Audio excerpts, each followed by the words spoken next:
Hello guys, तो देखो फिर से वही लास्ट क्लास क्या किया था। लास्ट क्लास का आपको पता है हमने क्या किया था। लास्ट क्लास हमने मॉलिक्यूलर ऑर्बिटल थ्योरी कंप्लीट की थी और हमने बॉन्डिंग देखी थी कि किस तरह से आपके पास मॉलिक्यूल्स के अंदर बॉन्डिंग होती है।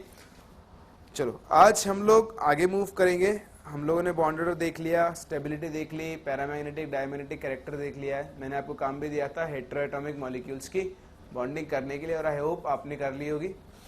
ठीक है, यहाँ पर सीओ के अंदर एक कॉम्प्लिकेटेड केस होगा जो मैं आपसे डिस्कस करूंगा। ठीक है, वो हम लोग स्पेशल केसेस के अंदर लेकर जाएंगे, वहाँ डिस्कस करेंगे। आज हम लोग स्टार्ट करने जा रहे हैं कुछ और टाइप्स ऑफ बॉन्डिंग्स जिनके अंदर सबसे इम्पॉर्टेंट आती है आपके पास, या तो हम इनको एक अलग ही कैटेगरी में डाल सकते हैं।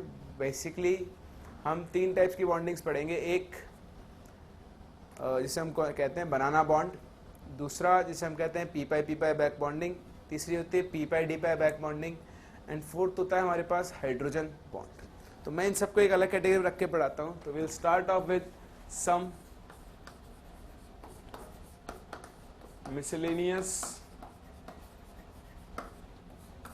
types of bonding. We have some miscellaneous types of bondings. Like first we will start off with banana bond.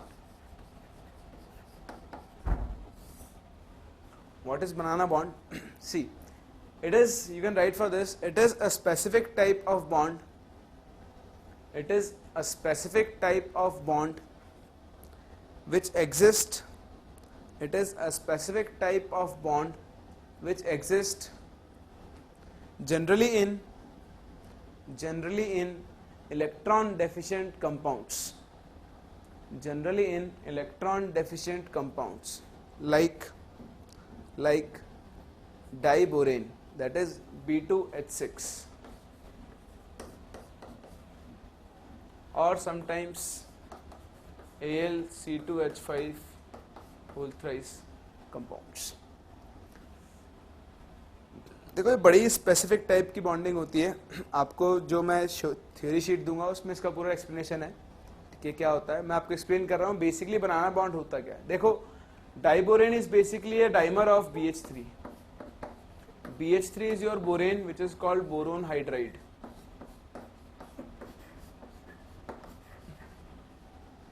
अगर आप बोरोन हाइड्राइड के स्ट्रक्चर को देखो तो इसके स्ट्रक्चर होगी कुछ इस तरह से H एंड H।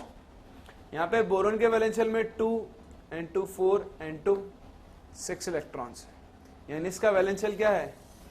इनकम्प्लीट। तो ये मॉलिक्यूल क्या है आपका? अनस्टेबल। तो अपने वैलेंशियल को कंप्लीट करने के लिए ये क्या करता है? डाइमर फॉर्म करता है। डाइमर कैसे फॉर्म करता है? दो BH3 मॉलिक्यूल्स कंबाइन होते हैं और वो क्या बनाते हैं? एक dimer which is known as diborane, that is your B2H6।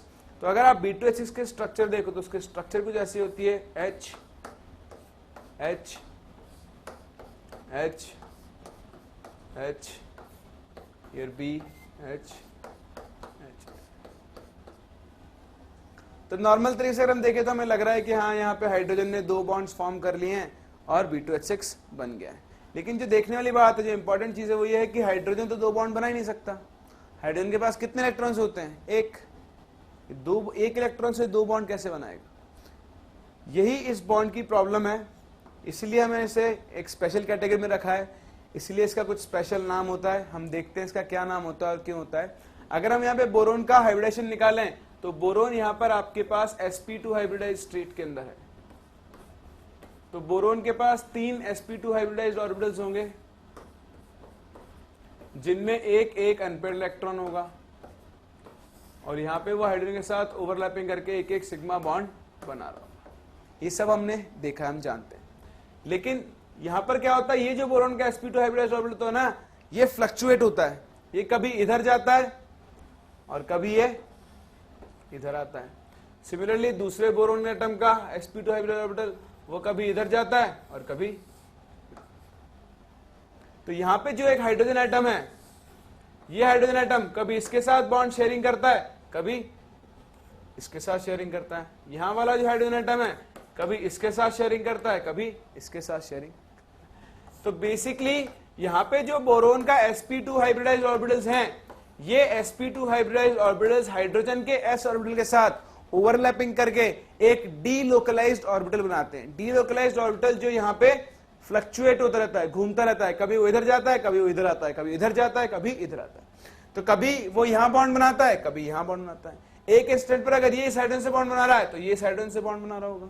दूसरे इंस्टेंट पर अगर ये फ्लक्चुएट होकर इधर आ जाता है और इससे बॉन्ड बना रहा है तो ये इससे बॉन्ड बना रहा होगा। तो जब भी आप देखोगे आपको हमेशा बोरोन और हाइड्रोजन के बीच में हमेशा दो बॉन्ड्स बनते हुए दिखेंगे, क्योंकि ये बहुत माइन्यूट फ्रैक्शन ऑफ टाइम में होता है। फ्रैक्शंस ऑफ सेकंड के अंदर ये कंप्लीट हो जाता है। हम इधर देखेंगे तो इधर भी बॉन्ड दिखेगा, इधर देखेंगे तो इधर भी बॉन्ड दिखेगा, यानी दोनों तरफ आपके पास क्या प्रेजेंट होते हैं, यहाँ पे बॉन्ड। ये इस तरह का बॉन्ड जो होता है, देखो इस बॉन्ड के कितने सेंटर्स हैं, 1 2 3, बोरोन, हाइड्रोजन एंड बोरोन, इन तीन एटम्स के बीच में बॉन्ड बन रहा है। और इस बॉन्ड में कितने इलेक्ट्रॉन्स काम आ रहे हैं, ओनली 2, क्योंकि हाइड्रोजन के पास एक इलेक्ट्रॉन है, या तो इधर बॉन्डिंग करेगा या फिर इधर। इस तरह से बोरोन के पास एक इलेक्ट्रॉन है, तो या तो ये दोनों इस दो इलेक्ट्रॉन से बॉन्डिंग करेंगे या फिर ये दोनों करेंगे। इसलिए इस तरह के बॉन्ड को हम बोलते हैं 3 सेंटर्ड 2 इलेक्ट्रॉन बॉन्ड।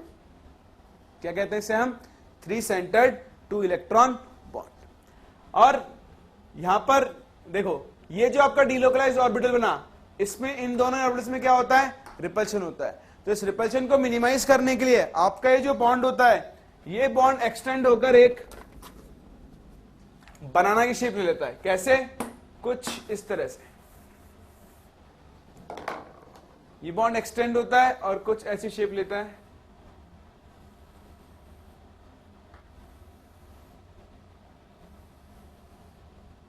इसलिए इस बॉन्ड को हम कौन सा बॉन्ड बोलते हैं, बनाना बॉन्ड, या फिर आप इसे 3 सेंटर्ड 2 इलेक्ट्रॉन बॉन्ड भी। ये समझ में आता है आपको। तो यहां पर क्या होता है, ये जो बोरोन एटम होता है ये अपने sp2 हाइब्रिडाइज्ड ऑर्बिटल को हाइड्रोजन के s ऑर्बिटल्स के साथ ओवरलैप करवाता है और एक डीलोकलाइज्ड ऑर्बिटल फॉर्म करता है जो इन दोनों हाइड्रोजन एटम्स के बीच में घूमता रहता है।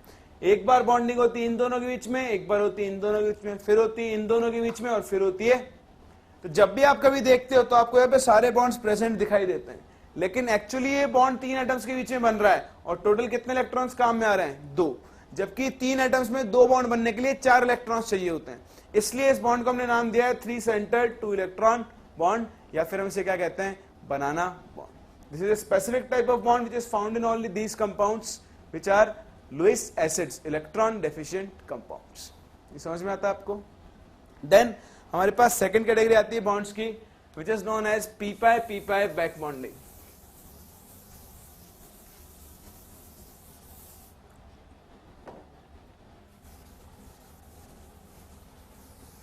So second is p pi back bond or back bonding. ये बड़ी इंटरेस्टिंग टाइप की बैक बॉन्डिंग है। ये तो बहुत सारे मॉलिक्यूल से मिलेगी आपको। जनरली हम इसको यूज करते हैं to explain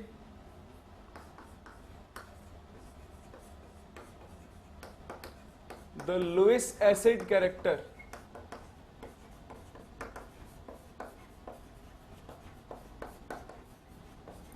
of boron halides.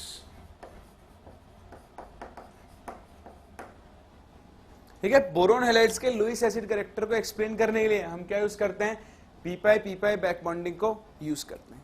ठीक है, बोरोन हैलाइड्स मतलब जैसे BF3, BCl3, BBr3 and Bi3। भाई मुझे इनको इनके लुईस एसिड कैरेक्टर के ऑर्डर में अरेंज करना है। लुईस एसिड्स क्या होते हैं, Lewis acids are electron deficient molecules, ऐसे मॉलिक्यूल्स जिनके पास इलेक्ट्रॉन की कमी होती है, जो एक इलेक्ट्रॉन पेयर को एक्सेप्ट कर सकते हैं, उन्हें हम क्या कहते हैं, लुईस एसिड्स।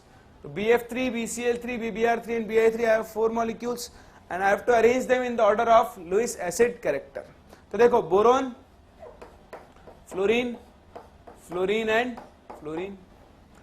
फ्लोरीन बोरोन से इलेक्ट्रॉन्स अपनी तरफ पुल करेगा क्योंकि फ्लोरीन की इलेक्ट्रॉनिटी ज्यादा है, तो इस पर आएगा नेगेटिव चार्ज, इस पर कैसा आएगा, पॉजिटिव चार्ज। ये नेगेटिव, ये पॉजिटिव, इलेक्ट्रॉन्स पुल किए तो इसके इलेक्ट्रॉन्स और चले गए, तो बोरोन की इलेक्ट्रॉन डेफिशिएंसी बताओ और ज्यादा बढ़ जाएगी। अगर मैं आयोडीन से कंपेयर करूं तो आयोडीन की इलेक्ट्रोनेगेटिविटी क्या होती है, कम होती है, तो ये इलेक्ट्रॉन्स को पुल तो करेगा, लेकिन फ्लोरीन के कंपैरिजन में क्या करेगा, कम पुल करेगा। कम पुल करेगा तो यहां पे बोरोन की इलेक्ट्रॉन डेफिशिएंसी क्या होगी, कम डिक्रीज होगी। तो अगर BF3 और Bi3 में कंपेयर करूं तो बोरोन की इलेक्ट्रॉन डेफिशिएंसी ज्यादा कहां डिक्रीज होती है, BF3 में, इसलिए BF3 should be most electron deficient and Bi3 should be the least electron deficient. So the order of their Lewis acid character should be BF3, then BCl3, then BBr3 and then Bi3। बोलो समझ में आता है, ठीक है। तो इनका Lewis acid character क्या होगा, BF3, BCl3, BBr3 and Bi3। लेकिन ये गलत है, क्यों, क्योंकि ये नॉर्मल अप्रोच है, एक्चुअली ऐसा नहीं होता है। इनके लुईस एसिड कैरेक्टर को एक्सप्लेन करने के लिए हम क्या यूज करते हैं, पी पाई बैक बॉन्डिंग। ये वो था जो आप सोचते हो, जो नॉर्मल कोई भी सोचता है, मैं भी यही सोचता था पहले जब मैं पढ़ता था, लेकिन एक्चुअली कुछ और होता है। तो क्या होता है उसके बारे में बात करते हैं। देखो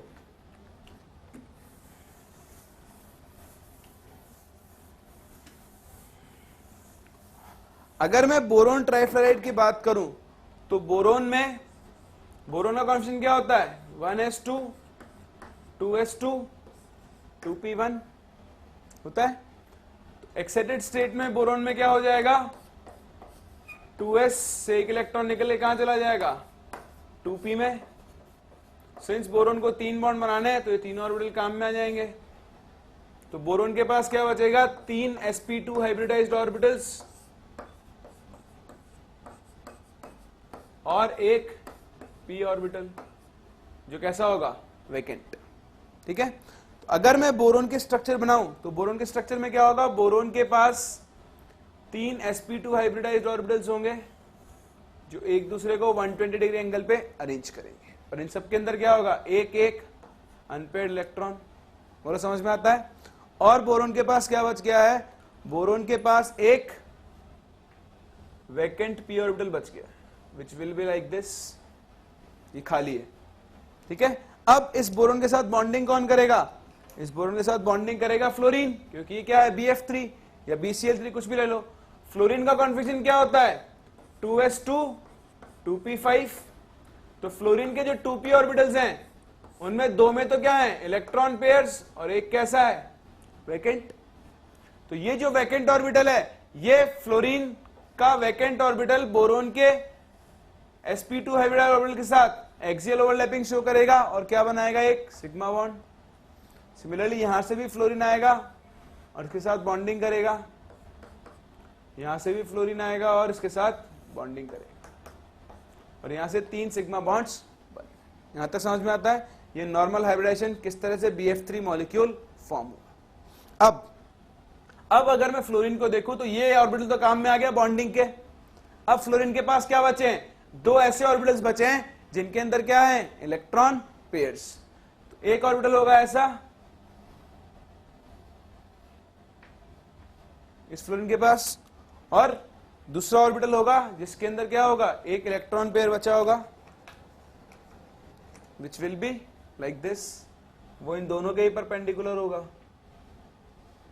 इसमें भी क्या होगा, एक इलेक्ट्रॉन होगा। अब देखो ये एक वैकेंट p ऑर्बिटल, ये एक फुलफिल्ड p ऑर्बिटल, दोनों के बीच में क्या होगी, साइडवेज या फिर पैरेलल ओवरलैपिंग, और कौन सा बॉन्ड बनेगा, पाई बॉन्ड बनेगा। सिमिलरली एक बार इससे हो गई, एक बार बॉन्डिंग किससे होगी, इस फ्लोरीन से, एक बार बॉन्डिंग किससे होगी, इस फ्लोरीन से। समझ में आता है। ये जो आपके पास एक्स्ट्रा बॉन्डिंग हो रही है ये 2 पेड़ों के बीच में हो रही है, इसलिए मैं से बोलते हैं पी पाई बैक बॉन्डिंग।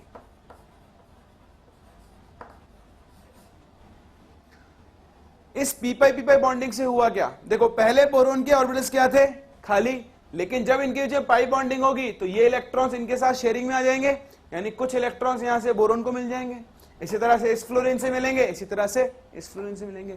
अगर बोरोन को इलेक्ट्रॉन्स मिल रहे हैं तो क्या इसकी इलेक्ट्रॉन डेफिशिएंसी डिक्रीज होगी, ऑब्वियसली डिक्रीज होगी। इसको अपने ही मॉलिक्यूल में इलेक्ट्रॉन्स मिल गए तो ये बाहर से इलेक्ट्रॉन्स क्यों लेगा, दैट मींस आपका जो BF3 है उसकी जो इलेक्ट्रॉन डेफिशिएंसी है वो क्या हो गई है, डिक्रीज हो गई है। दैट मींस इसका लुईस एसिड कैरेक्टर भी क्या हो गया है, डिक्रीज हो गया है। तो इस पी पाई बैक बॉन्डिंग से ये तो क्लियर हो गया कि बोरोन की इलेक्ट्रॉन डेफिशिएंसी डिक्रीज होगी, पहली चीज।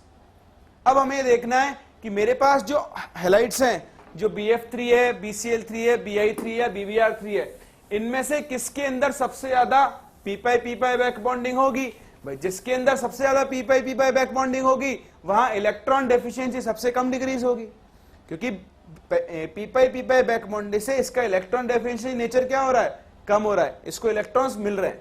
तो हम अगर कंपेयर करें, देखो बोरोन और फ्लोरीन की बॉन्ड लेंथ अगर इतनी है तो बोरोन और क्लोरीन की इससे थोड़ी सी ज्यादा होगी, बोरोन और ब्रोमीन की इससे भी ज्यादा होगी, और बोरोन और आयोडीन की इससे भी ज्यादा होगी।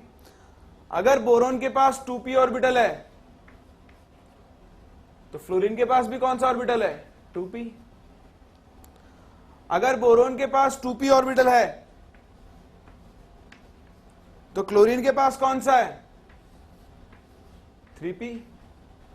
अगेन हमारे सब बोरोन के पास तो 2p रहेगा,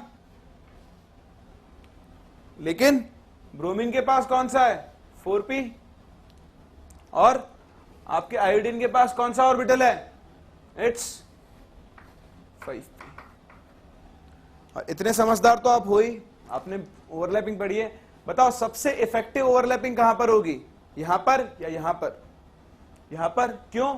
एक तो एटम्स पास में है और दूसरा जो दोनों ऑर्बिटल्स हैं वो क्या हैं, सेम एनर्जी लेवल के हैं, लोअर एनर्जी पर है। तो सबसे इफेक्टिव ओवरलैपिंग कहां पर होगी, बोरोन और फ्लोरीन में, जबकि सबसे पुअर ओवरलैपिंग कहां पर होगी, बोरोन और। तो यहां बोरोन को सबसे ज्यादा इलेक्ट्रॉन्स मिलेंगे जबकि यहां बोरोन को सबसे कम इलेक्ट्रॉन्स मिलेंगे। तो बोरोन इलेक्ट्रॉन डेफिशिएंट कहां रहेगा, इस कंपाउंड में, क्योंकि यहां तो इसको इलेक्ट्रॉन्स मिल गए। यानी यहां पर बोरोन सबसे ज्यादा इलेक्ट्रॉन डेफिशिएंट है, और अगर बोरोन यहां सबसे ज्यादा इलेक्ट्रॉन डेफिशिएंट है तो इसका लुईस एसिड कैरेक्टर भी क्या होगा, सबसे ज्यादा। मतलब Bi3 का लुईस एसिड कैरेक्टर सबसे ज्यादा होगा, फिर BBr3, फिर BCl3 और फिर BF3। तो ट्रेंड जस्ट अपोजिट आ रहा है जो हमें लग रहा था उसका। So this is how p-pi back bonding is used to explain this Lewis acid character of these compounds। ठीक है, जरूरी नहीं है p-pi back bonding इन्हीं compounds में हो, p-pi back bonding हर उस compound में हो सकती है जहां पे दो p orbitals एक दूसरे के क्या हो, पैरेलल, और वो ओवरलैप कर सकते हैं।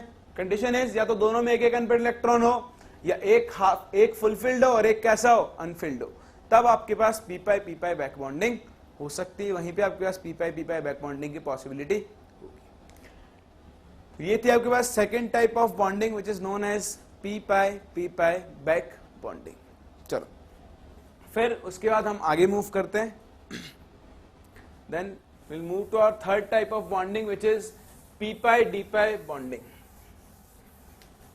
which is again more important।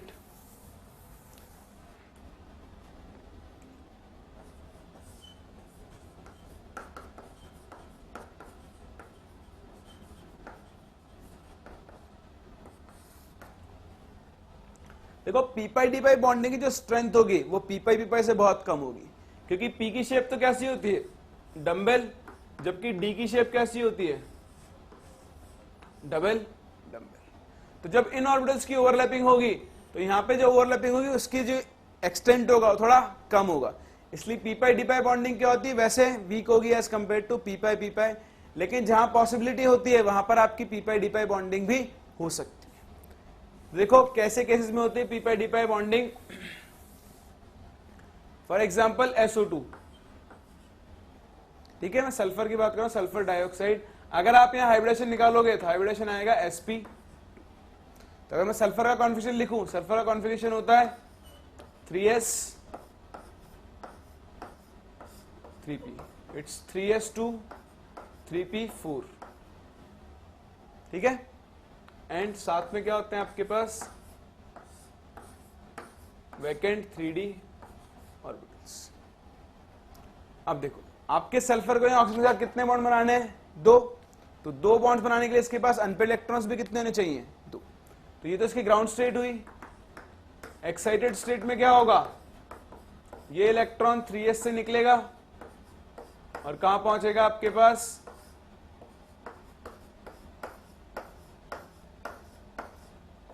ये जो दो पेयर्ड इलेक्ट्रॉन्स है ये कहां पहुंच जाएंगे, सॉरी ये तो ऐसे ही रहेगा आपका, यहां से इलेक्ट्रॉन कहां पहुंच जाएगा 3d में पहुंचेगा। अब आपके सल्फर को कितने बॉन्ड बनाने, दो, तो कितना ऑर्बिटल्स का, सॉरी 3 बॉन्ड्स बनाने, 2 ये और एक लोन पेयर के लिए, sp2 हाइब्रिडेशन है ना, तो sp काम मिलेगा। तो सल्फर के पास 3 तो क्या आ गए, sp2 हाइब्रिडाइज्ड ऑर्बिटल्स, जिनमें से एक में है लोन पेयर और बाकी 2 में क्या है, एक एक अनपेयर्ड इलेक्ट्रॉन, और बाकी क्या बच गया उसके पास, एक बच गया 3p ऑर्बिटल और एक बचा 3d ऑर्बिटल जिसमें एक अनपेयर्ड इलेक्ट्रॉन है। बोलो समझ में आता है, ये हुआ हमारे पास सल्फर का पिक्चर की। सल्फर के पास 3 तो हैं sp2 हाइब्रिडाइज्ड ऑर्बिटल्स और एक p ऑर्बिटल है और एक क्या है, d ऑर्बिटल। तो अगर मैं सल्फर मॉलिक्यूल की शेप बनाना चाहूं तो कैसे बना सकता हूं, ये मेरा सल्फर, इसके पास 2 तो क्या होंगे, 3 तो sp2 हाइब्रिडाइज्ड ऑर्बिटल्स हैं जिनमें से एक में क्या है लोन पेयर और बाकी 2 में क्या है, एक एक ऑक्सीजन एटम है। उसके अलावा इसके पास एक p ऑर्बिटल है, तो मैं p ऑर्बिटल को ऐसे बना रहा हूं, और उसके अलावा उसके पास एक d ऑर्बिटल है, तो मैं d ऑर्बिटल की सिर्फ एक ही लोब बनाऊंगा जिसको मैं ऐसे बना रहा हूं। ठीक है, ये इसका d ऑर्बिटल है और जो येलो वाला है वो क्या है, इसका p ऑर्बिटल। ठीक है, अब मैं आता हूं ऑक्सीजन के पास, यहां पे इसके साथ कौन ओवरलैपिंग करेगा, SO2 बन रहा है तो ऑक्सीजन करेगा। अगर हम ऑक्सीजन की पिक्चर बनाएं तो ऑक्सीजन में क्या होता है, 2s2 2p4, तो ऑक्सीजन के पास एक तो 2s ऑर्बिटल है और एक क्या है आपका 2p orbital, 2p4, that is 1 2 3 4। तो ऑक्सीजन के पास भी 2 ऑर्बिटल्स हैं जिनके अंदर क्या है, एक एक अनपेयर्ड इलेक्ट्रॉन है, लेकिन दोनों के दोनों कैसे हैं, p। तो एक p ऑर्बिटल ऑक्सीजन का, ये मान लो ऑक्सीजन है, इसके साथ एक्सियल ओवरलैपिंग शो करेगा, क्योंकि हाइब्रिडाइज्ड ऑर्बिटल सिर्फ कौन सी ओवरलैपिंग शो करते हैं, एक्सियल। तो ये ऑक्सीजन का p ऑर्बिटल इससे ओवरलैपिंग शो कर लेगा। अभी ऑक्सीजन के पास एक p ऑर्बिटल और बाकी होगा, अगर ये एक्सियल है तो वो p ऑर्बिटल इसके क्या होगा, परपेंडिकुलर, जिसमें एक अनपेयर्ड इलेक्ट्रॉन होगा। यहां इसके पास एक अनपेयर्ड इलेक्ट्रॉन है और एक अनपेयर्ड इलेक्ट्रॉन इसके पास यहां पर है। ये समझ में आता है आपको। तो देखो यहां 2 अनपेयर्ड इलेक्ट्रॉन्स हैं, ये दोनों क्या कर सकते हैं, पैरेलल ओवरलैपिंग, और क्या बना सकते हैं, p पाई बैक बॉन्ड बनेगा। ये समझ में आता है। तो ऑक्सीजन, ये सल्फर था, ऑक्सीजन जो आया अपना p ऑर्बिटल लेके, उस ऑक्सीजन ने, ऑक्सीजन के पास 2 p ऑर्बिटल थे, तो ये जो ऑक्सीजन का p ऑर्बिटल आएगा वो इसके साथ क्या कर लेगा, एक बॉन्ड बनाएगा। सिंस ये भी p ऑर्बिटल है, इसके पास भी p ऑर्बिटल है, तो ये कौन सा बॉन्ड बनेगा, p पाई। अभी ऑक्सीजन के पास क्या बचा है, ये ऑक्सीजन आ गया, इसने p पाई बॉन्ड बना लिया, एक तो सिग्मा बॉन्ड बनाया और साथ में क्या बनाया, p पाई। अब इस ऑक्सीजन के पास ये ऑक्सीजन भी अपना एक p ऑर्बिटल लेकर आएगा और इसके साथ एक सिग्मा बॉन्ड बनाएगा। अभी इस ऑक्सीजन के पास क्या बचा है, एक p ऑर्बिटल और बचा है, तो इसका p और इसका d वापस से क्या करेंगे, पैरेलल ओवरलैपिंग शो करेंगे और कौन सा बॉन्ड बनाएंगे, p पाई। ठीक है, आपके ऑक्सीजन ने सिग्मा बॉन्ड्स तो बनाए यहां पर, ये हो गया SO2, और इन दोनों के साथ क्या बनाएगा, एक p पाई, और सिंस ये d ऑर्बिटल है तो यहां कौन सा बॉन्ड बनेगा, p पाई। तो आपके SO2 के अंदर, दो डबल बॉन्ड्स होते हैं, उनमें से एक कैसा होता है, p पाई, और दूसरा कैसा होता है, p पाई। इस तरह से आपके पास SO2 में बनती है p पाई d पाई बॉन्डिंग। देखो यहां पे एक बहुत छोटी सी ट्रिक है, अगर आपको याद ना रहे कि किसमें कितने बॉन्ड रहते हैं, सिंपल सल्फर का ये कॉन्फिगरेशन बनाया करो, sp2, एक p बचा एक d बचा, जितने d में इलेक्ट्रॉन्स होंगे उतने ही p पाई d पाई बॉन्ड बना सकता है बस वो, एक इलेक्ट्रॉन है इसलिए एक p पाई d पाई। अगर d में 2 इलेक्ट्रॉन्स होंगे तो कितने बॉन्ड बनाएगा, 2 p पाई d पाई बॉन्ड्स। अभी देखते हैं वो कैसे आएगा, ये आपको समझ में आता है। इसमें क्या होता है, सल्फर का sp2 हाइब्रिडाइजेशन है, थोड़ा कॉम्प्लिकेट हो गया है बट आप आराम से समझ सकते हो। तो सल्फर के 3 sp2 हाइब्रिडाइज्ड ऑर्बिटल्स होंगे जिनके साथ ऑक्सीजन ओवरलैपिंग शो करेगा। फिर ऑक्सीजन का एक p ऑर्बिटल और सल्फर का एक p ऑर्बिटल यहां से पैरेलल ओवरलैपिंग शो करेंगे और p पाई बाउंड बनाएंगे। फिर ऑक्सीजन के पास, दूसरे वाले ऑक्सीजन के पास अभी एक p ऑर्बिटल बाकी है, वो इसके d ऑर्बिटल के साथ क्या करेगा, p पाई बॉन्ड बनाएगा। तो सल्फर के पास एक तो होता है लोन पेयर, एक जो दो डबल बॉन्ड होते हैं उनमें से एक होता है p पाई और दूसरा कैसा होता है p पाई d पाई। तो ये होता है आपके पास p पाई d पाई बॉन्ड। देखो इसका एक और example which is SO3।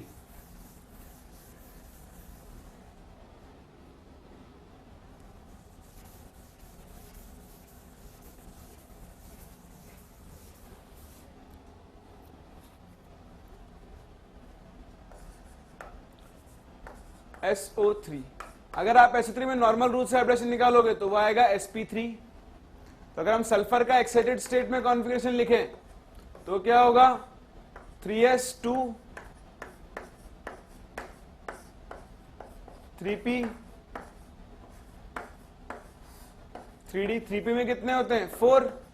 Excited state में क्या होगा, अब आपको 4 बॉन्ड बनाने हैं। देखो SO3 में क्या है, SO3 में सल्फर ऑक्सीजन के साथ ऐसे बॉन्ड्स बनाता है और एक क्या रहेगा 2 2 4 और 2 6। इसने अपने सारे लोन पेयर्स काम में ले लिए हैं। मतलब अब इस बार आपको ये दोनों बॉन्ड्स कहां भेजने हैं, क्योंकि उसे क्या चाहिए 4 अनपेयर्ड 4 ऑर्बिटल चाहिए जिनको वो यूज करेगा फॉर बॉन्डिंग विद ऑक्सीजन। ठीक है, अब ये कौन सा हाइब्रिडेशन शो कर रहा है आपके पास sp3 sp। सल्फर के पास क्या बना, सल्फर के पास 4 तो आ गए sp3 हाइब्रिडाइज्ड ऑर्बिटल्स 1 2 3 4 और उसके पास क्या बचा है अब एक, सॉरी ये मिस्टेकन,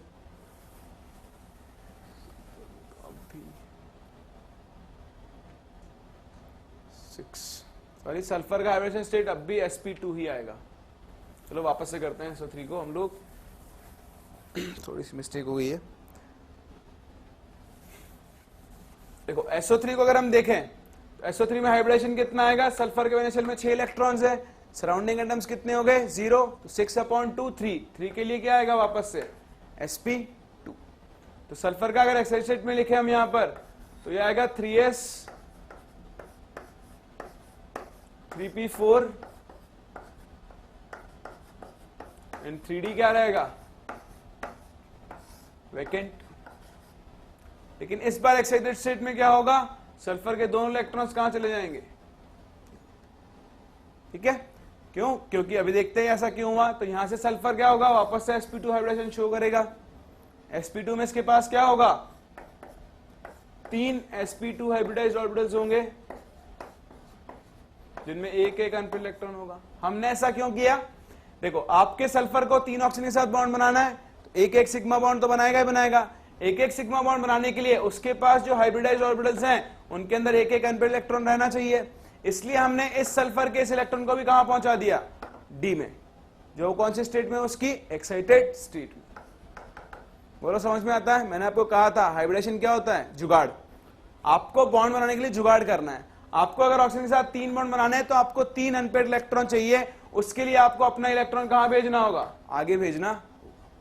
तो ये sp2 हाइब्रिडेशन, तो सल्फर के पास क्या बचा 3 sp2 हाइब्रिडाइज्ड ऑर्बिटल, एक 3p ऑर्बिटल जिसमें एक अनपेयर्ड इलेक्ट्रॉन है, एक 3d ऑर्बिटल जिसमें 2 अनपेयर्ड इलेक्ट्रॉन। अभी अभी आपको जो ट्रिक बताई थी, जितने इलेक्ट्रॉन्स होंगे डी ऑर्बिटल में उतने ही p पाई d पाई बॉन्ड बनेंगे। तो या कितने p पाई d पाई बॉन्ड बनने चाहिए 2। चेक करते हैं बनेंगे या फिर नहीं बनेंगे। तो देखो स्ट्रक्चर बनाते हैं वापस से हम सल्फर की।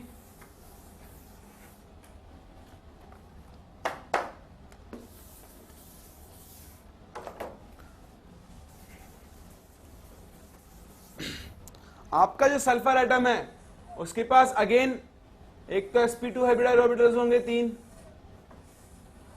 जिनमें एक एक अनपेयर्ड इलेक्ट्रॉन होगा और इन तीनों के साथ ऑक्सीजन एटम क्या करेगा एक्सियल ओवरलैपिंग शो करके सिग्मा बॉन्ड्स बनाएगा।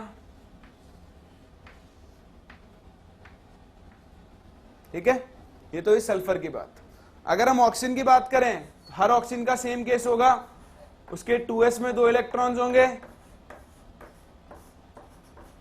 और 2p में 4 इलेक्ट्रॉन्स होंगे, जिनमें से इस ऑर्बिटल को वो काम में लेगा सिग्मा बॉन्डिंग के लिए लेगा।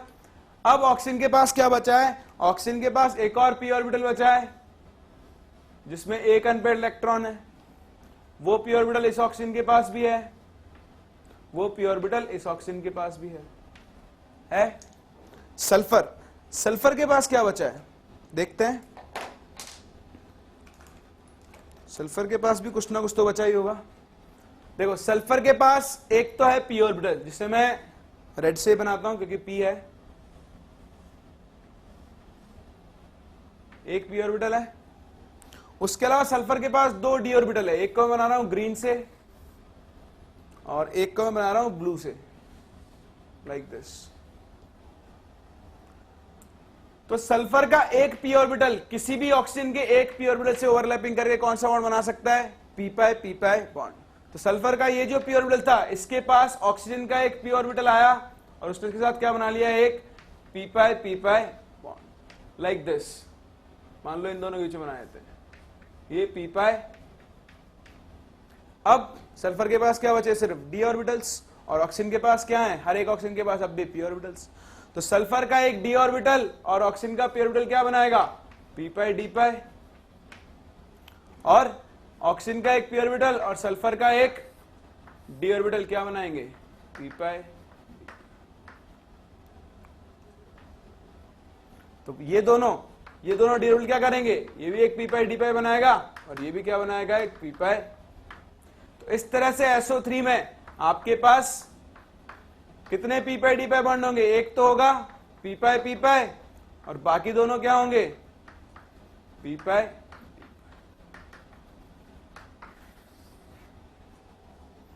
तो इस तरह से होती है आपके पास p पाई d पाई बॉन्डिंग। जहां भी आपके पास वैकेंट d ऑर्बिटल्स और वैकेंट p ऑर्बिटल्स एक दूसरे के साथ अटैच्ड हैं हाइब्रिडाइज्ड स्ट्रक्चर में, तो वहां पे आपके पास कौन सी बॉन्डिंग हो सकती है? p पाई d पाई बॉन्डिंग। p पाई d पाई बॉन्डिंग का एक बहुत अच्छा क्वेश्चन है जिसको हमें एक्सप्लेन करना पड़ता है, और ये क्वेश्चन एक बार जेईई में भी आ चुका है।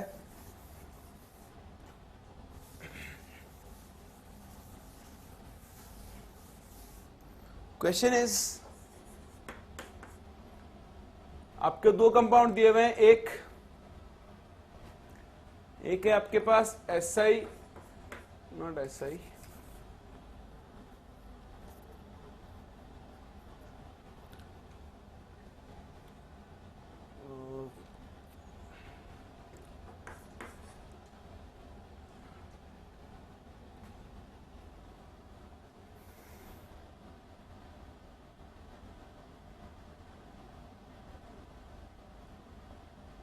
compound is I think CnH3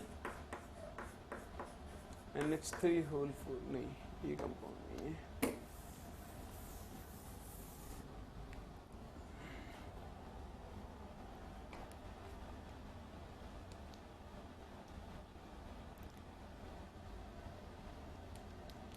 Just wait for a second. The compound was I think CSiH3.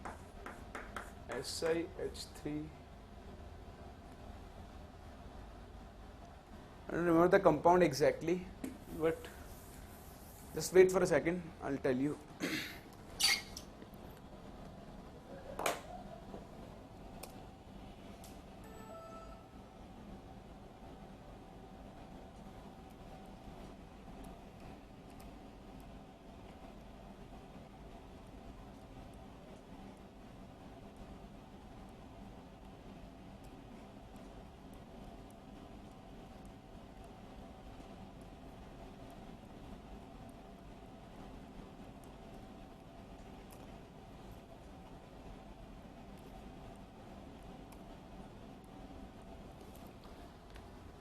Actually, I don't have a question at this time, and I'll discuss it with you later.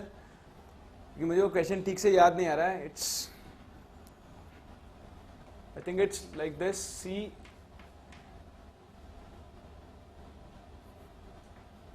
CnH3 whole 4 or SiNH3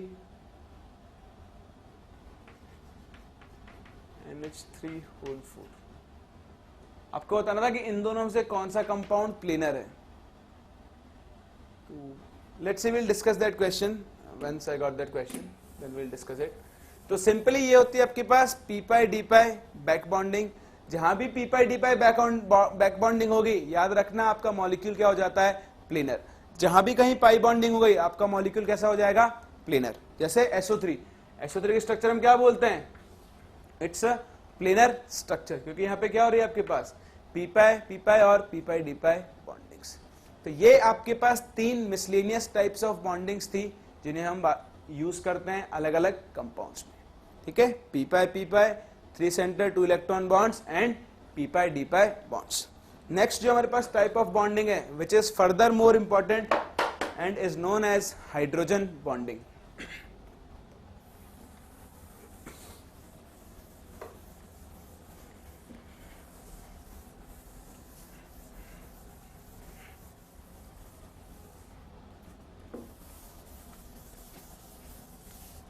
next आप लोग डालो hydrogen bond.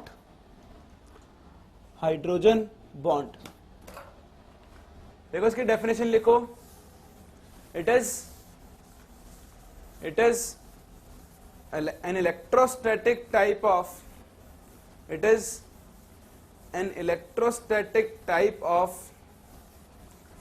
attraction. It is an electrostatic type of attraction which exists between molecules in which hydrogen is directly attached to a more electronegative atom.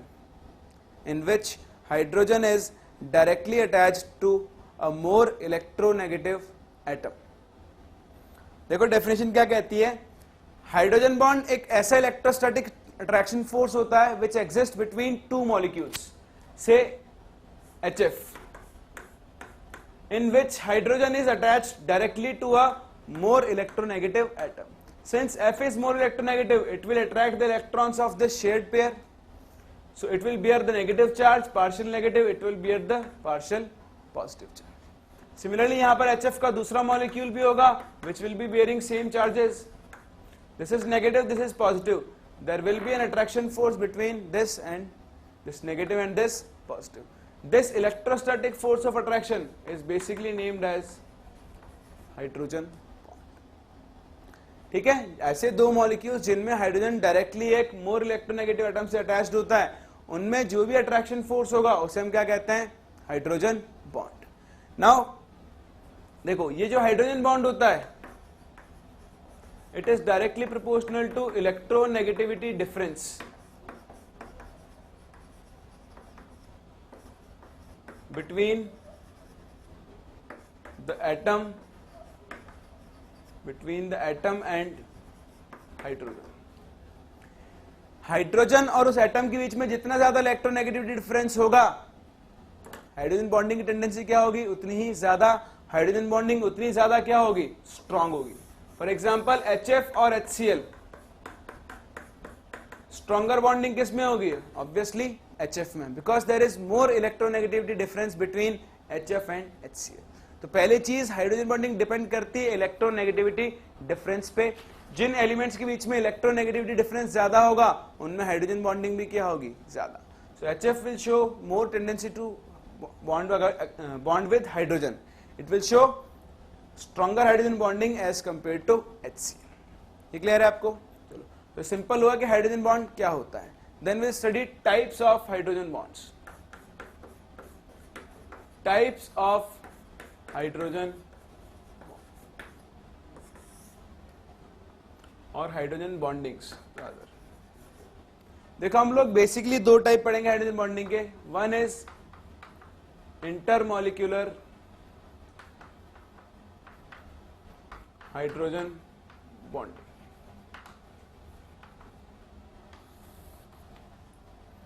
ठीक है, what is intermolecular hydrogen bonding? If hydrogen bonding occur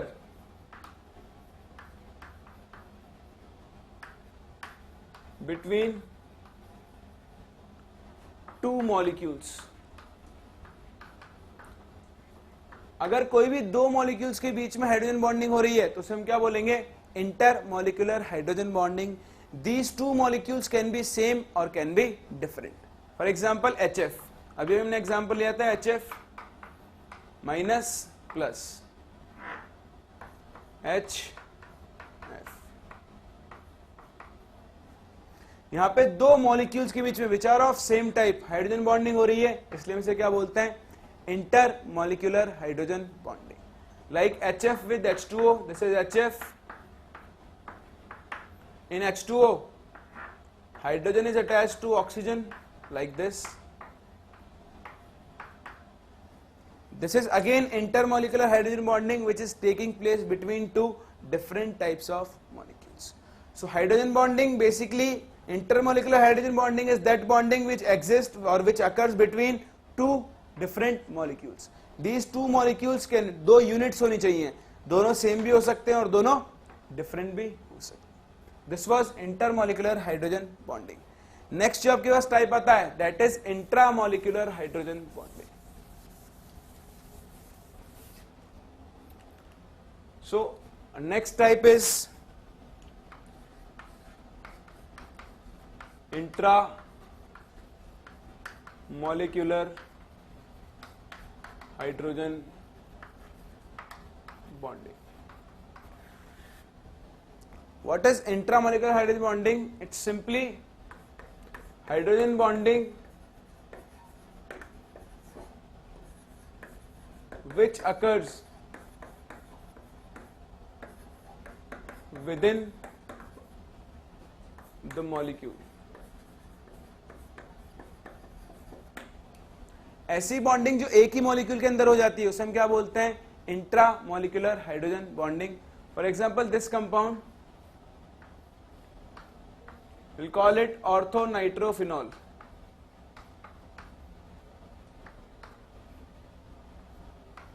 OH and double bond O. In oxygen nitrogen, oxygen is more electronegative, so it will bear the negative charge. Here hydrogen will bear the positive charge. Negative positive इनके बीच में जो attraction force होगा उसे हम क्या कहेंगे? Intra molecular hydrogen bonding. क्योंकि यहाँ पे जो बॉन्डिंग हो रही है वो एक ही मॉलिक्यूल के अंदर हो रही है, दो अलग अलग मॉलिक्यूल्स की यहाँ पे जरूरत नहीं है. तो वो बॉन्डिंग जो दो मॉलिक्यूल्स में होती है उसे हम बोलते हैं इंटर. वो बॉन्डिंग जो एक ही मॉलिक्यूल के अंदर हो जाती है उसे हम क्या कहते हैं? Intra molecular hydrogen bonding. तो ये आपके पास दो बेसिक टाइप्स होते हैं हाइड्रोजन बॉन्डिंग के. One is intermolecular hydrogen bonding and the other is intramolecular hydrogen bonding. आपको समझ में आता है? चलो फिर देखो हम कंपेयर करते हैं कि what are the effects of intra and intermolecular hydrogen bonding on these molecules. Further अभी हम लोग दो टाइप और पढ़ेंगे, symmetric and unsymmetric hydrogen bond. वो हम इसको कवर करने के बाद पढ़ेंगे. That is a specific case. So first will go with effects of hydrogen bonding.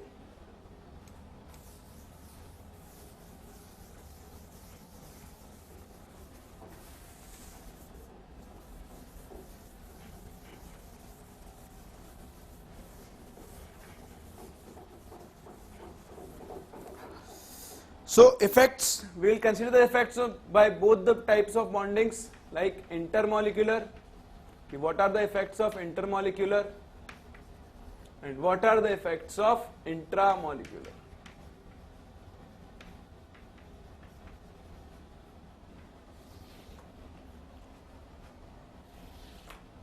Here we will write properties, which properties are affected.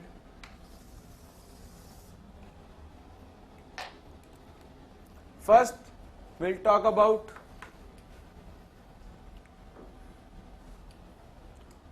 boiling point.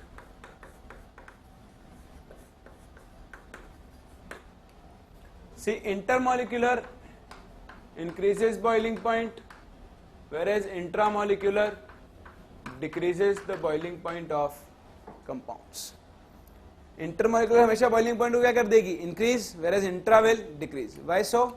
See, for example HF.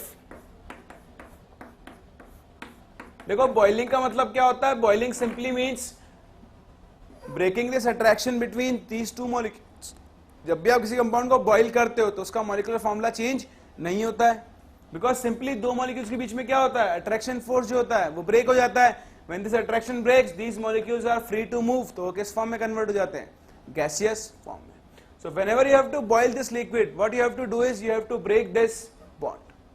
ठीक है, तो अगर यहां पर आपके पास हाइड्रोजन बॉन्ड एग्जिस्ट कर रहा है, यहां पर कौन सी बॉन्डिंग होगी, इंटरमॉलिक्यूलर हाइड्रोजन बॉन्डिंग। इन दोनों के बीच में एक एक्स्ट्रा एडिशनल फोर्स होगा। यहां पे दो तरह के फोर्स काम करेंगे, one is weak van der Waals force along with this intermolecular hydrogen bond. ठीक है, but if we take case of intramolecular like the same compound orthonitrophenol OH N double bond O, अगर मैं इसका एक और molecule draw करूं,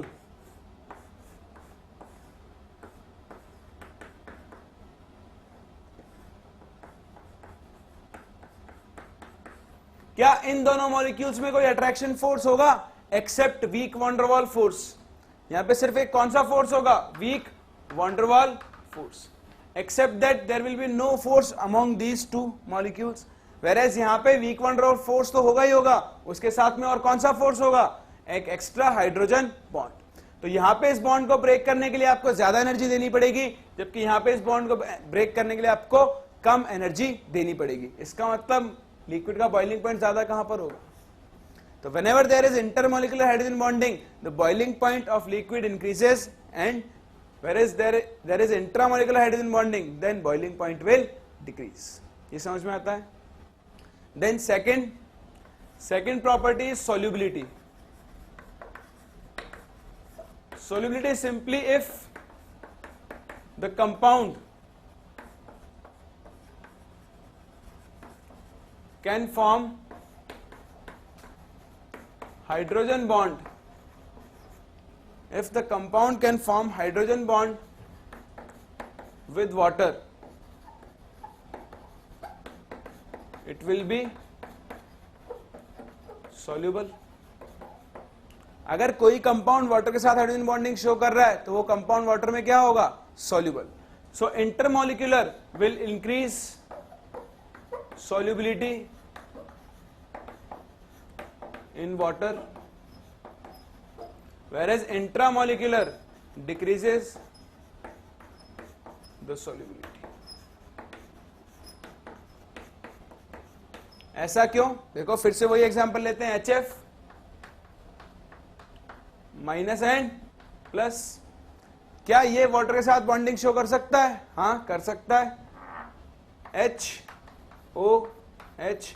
further HF because it's negative positive and, तो देखो HF वाटर मॉलिक्यूल के साथ इंटरमॉलिक्यूलर हाइड्रोजन बॉन्डिंग शो कर रहा है, जबकि अगर मैं इसी मॉलिक्यूल को लूं this orthonitrophenol,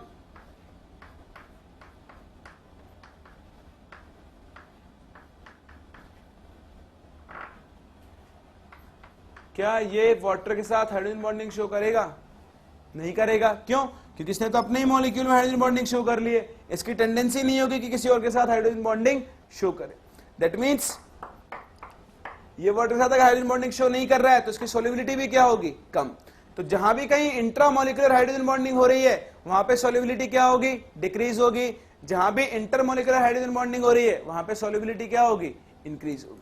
So this is the second effect of hydrogen bonding, that the solubility of compounds is changed। अगर आपके पास कंपाउंड वाटर के साथ इंटरमॉलिक्यूलर हाइड्रोजन बॉन्डिंग शो कर रहा है then it will be more soluble। if it cannot show hydrogen bonding with water it will be less soluble।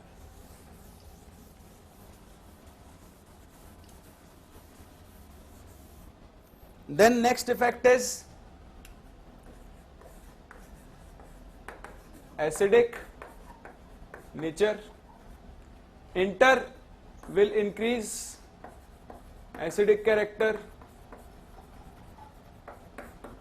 whereas intra will decrease acidic character। How? Again we'll compare two compounds like this। This is paranitrophenol, and this is orthonitrophenol.